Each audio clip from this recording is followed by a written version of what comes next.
Kisah legenda ini muncul berdasarkan sebuah babat dan naskah bernama Babat Panjalu dan Naskah Panjalu. Babat ini pun juga dinamakan nama lain Babat Situ Lengkong atau Situ Panjalu. Sementara orang yang berjasa dalam menyusun naskah Panjalu adalah seorang kepala desa dari desa Mapara bernama Raden Praja Dinata. Dan penyusunan naskah selesai pada hari Senin tanggal 10 Juli 1905. Intinya isi dari babat atau naskah Panjalu ini mengisahkan tentang berbagai hal terkait segala hal yang berkaitan dengan Panjalu, baik itu tentang budaya, adat istiadat, perilaku, hingga apa yang terjadi di masa itu. Terutama di saat mulai bertatanya seorang raja bernama Prabu Borosngora. Terutama peristiwa mulai dibuatnya sebuah danau atau situ bernama Situ Lengkong atau Panjalu dengan luas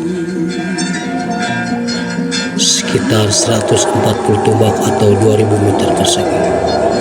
Babat aslinya sendiri disajikan berupa wawacan atau puisi berhuruf Latin. Makanya babat ini pun banyak masyarakat lebih mengenal dengan Babat Situ Lengkong. Di dalam babat atau naskah ini pun tersirat sebuah kisah tentang dua cucu dari Prabu Siliwangi, Raja Pajajaran, yang berubah menjadi dua maung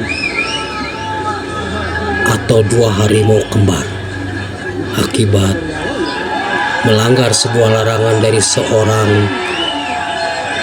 pendeta Hindu untuk tidak mendekati atau mandi di sebuah kolam dekat padepokan. Tapi karena mereka berdua melanggar larangan, tiba-tiba telah menyentuh air situ itu, sekonyong-konyong tubuh mereka berubah wujud menjadi dua ekor harimau. Dan kisah ini sangat diyakini betul oleh sebagian besar masyarakat Panjalu. Terlebih di era masa lalu sekitar awal abad 20 sampai sekitar tahun 60-an saat penerangan listrik belum sempurna masuk ke pedesaan. Tapi hingga kini pun banyak juga ada masyarakat di wilayah Panjalu masih juga ada yang mempercayai kalau dua harimau itu sesekali muncul atau memberikan ciri jika mereka itu hingga kini masih ada, terutama di sekitar bulan Maulud.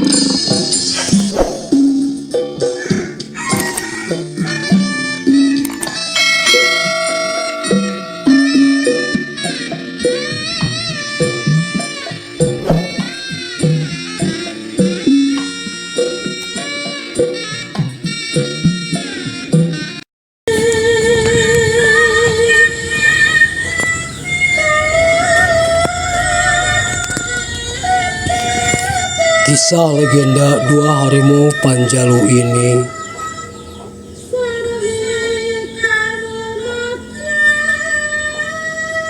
awal mulanya berasal dari sebuah kerajaan besar di ujung timur dari Pulau Jawa, yaitu Kerajaan Majapahit dengan rajanya Prabu Brawijaya. Beliau mempunyai seorang putra mahkota bernama Gajah Wulung. Pangeran ini beristrikan seorang putri berasal dari tanah Sunda atau Pasundan. putri dari Prabu Siliwangi, raja dari kerajaan Pajajaran. Saat mengandung anak pertamanya itu, Putri Dewi Sucilarang, begitu namanya, meminta izin pada suaminya ingin melahirkan di tanah kelahirannya di kerajaan Pajajaran. "Gusti Pangeran, izinkan hamba untuk bisa melahirkan di Pajajaran. Mohon doa restunya," katanya. Meski berat hati, Pangeran Gajah Wulung merestui keinginan sang istrinya itu. Maka sebagai wujud kasih sayang dia pada istrinya, dipersiapkanlah sepasukan pengawal kerajaan untuk mengantarkannya. Maklum, perjalanan dari Majapahit ke Pajajaran menempuh jarak yang sangat jauh dan waktu yang terbilang sangat lama.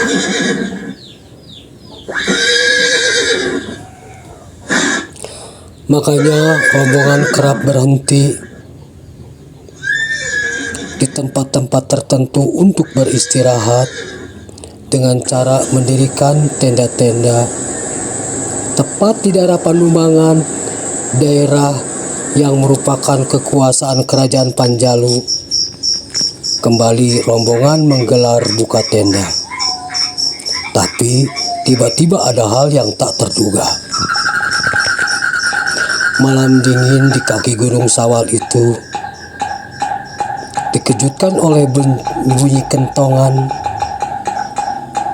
Rupanya bunyi kentongan itu memberitakan bahwa Putri Dewi Sucilarang telah melahirkan.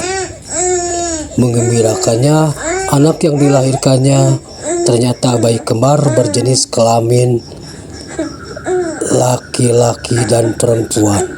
Terlihat elok rupanya.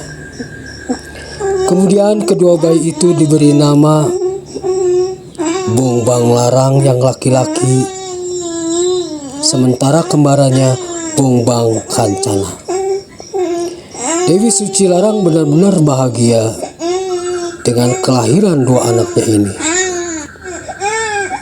Terlebih dengan lahirnya kedua anak ini memiliki efek positif bagi kekerabatan dari dua kerajaan besar di Nusantara, yaitu Kerajaan Majapahit dan Pajajaran. Tak hanya itu, dengan lahirnya mereka, tradisi kekerabatan antara etnis Jawa dan Sunda terus berlanjut berabad-abad lamanya. Beberapa hari kemudian, rombongan kembali meneruskan perjalanan menuju Pajajaran. Tapi kali ini perjalanan tak akan selelah di waktu-waktu sebelumnya karena jarak menuju kerajaan Pajajaran tidak terlalu jauh. Sesampainya di kerajaan Pajajaran, Prabu Siliwangi, kakek dari anak kembar ini, menyambut gembira dan bahagia tak ketara. Dan itu sangat sulit diucapkan dengan kata-kata.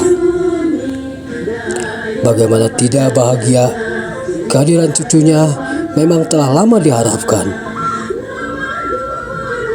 Terlebih, sang Prabu berpikir cucu kembarnya itu merupakan simbol keharmonisan antara Pajajaran dan Majapahit terus terjaga. Artinya, ini menunjukkan ke berbagai pihak, dari dulu etnis Jawa dan Sunda selalu hidup rukun dan berdampingan, saling menghargai dan terus menjaga tali persaudaraan dan kekerabatan.